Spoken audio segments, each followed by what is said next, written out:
শ্রেয়াস আয়ার যেন এক জাদুর কাঠি, যেখানেই যান সে জায়গাটায় বদলে দেন।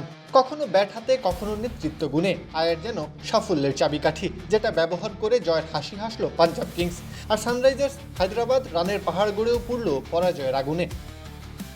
কলকাতা নাইট রাইডার্স থেকে পাঞ্জাব কিংসে এসে প্রথম আসরেই ফাইনালে তুলেছিলেন দলকে। আগের বছর চ্যাম্পিয়ন না হলেও নতুন আসরে পুরনো ধারা বজায় রেখে যাচ্ছেন শ্রেয়াস আয়ার।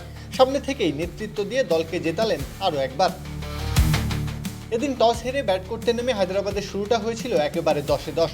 দুই ওপেনার অভিষেক শর্মা আর ট্রাভিস হেড মিলে পাঞ্জাবের বোলারদের তুলোধনা করেছেন। পাওয়ার প্লেতেই 17 রান এসে যায় হায়দ্রাবাদের।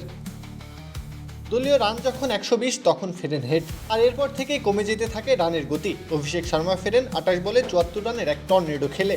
ঈশান কিষান আর হেনরি ক্লাসেনের ছোট ইনিংসে ভর করে হায়দ্রাবাদ 20 ওভার শেষে তোলে 219 রান।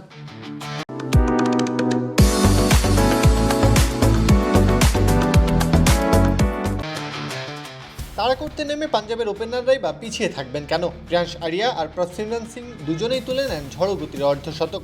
অল্প সময়ের ব্যবধানে দুজনেই সাজঘরে ফিরে গেলেও খুব বেশি সমস্যায় পড়তে হয়নি পাঞ্জাবকে। একা হাতে হাল ধরেন অধিনায়ক শ্রেয়াস। 5টি করে 4 আর ছক্কার ইনিংস খেলে একেবারে দলকে জিতেই মাঠ ছাড়েন তিনি। 69 রান করেন মাত্র 33 বলে। 220 রানের লক্ষ্য দিলেও হায়দ্রাবাদের কোনো বোলারই ভয় ধরাতে পারেনি প্রতিপক্ষের সামনে।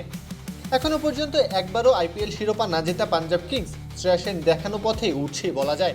এ আসরে একবারও না হারা দলটি হায়দ্রাবাদকে 6 উইকেটে হারিয়ে পয়েন্ট টেবিলে নিজেদের অবস্থান শক্ত করল আরও একবার। প্রত্যহ কাব্য, খেলা 71।